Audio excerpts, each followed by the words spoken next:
ആദ്യം വന്നത് കലാഭവൻ പ്രസാദേട്ടന്റെ ടീമിലാണ് വന്നത്. അല്ലല്ല, അപ്പൊ അവിടെ 10-22 പേരായിട്ടൊരു ഗ്രൂപ്പായിരുന്നു. ദേവി ചേച്ചിയും ഒക്കെ ഉണ്ടായിരുന്നേ. പക്ഷെ ഇപ്പൊ ആർക്കും ഗ്രൂപ്പായിട്ട് അങ്ങനെ വേണ്ട. ഇപ്പൊ എല്ലാവരും ഒരാൾ അല്ലെങ്കിൽ 2 പേര്, ഇപ്പൊ 2 പേര് ഒരാള് അങ്ങനത്തെയാണ് കൂടുതലും പോകുന്നത് സ്റ്റേജില്.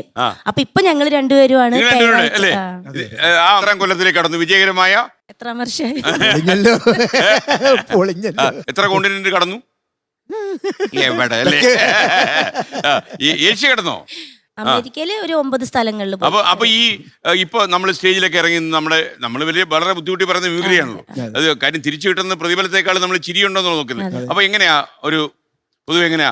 നമുക്ക് നല്ല റെസ്പോൺസാ കിട്ടുന്നേ. അപ്പൊ അവരുടെ സ്നേഹമാണല്ലോ നമ്മുടെ ഒരു ഊർജം. അപ്പൊ അവര് ഇപ്പൊ പോയോടത്തൊന്നും വലിയ മോശമില്ലാതെ വന്നിട്ടുണ്ട്. നല്ല അന്തസ്സായിട്ട് കൂവിയ ഓഡിയൻസ് ഉണ്ടോ? നമുക്ക് ബഹുമാനം.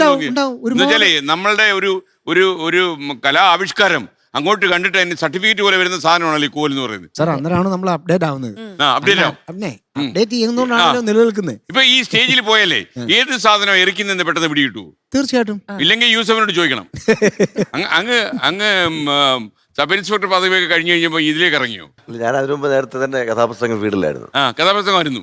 അപ്പൊ എങ്ങനെ ഈ കഥാപ്രസംഗ കല ഇപ്പൊ വേദിയുണ്ടോ അതിന്? അത്യാവശ്യം വേദിയുണ്ട്. ഉണ്ട്.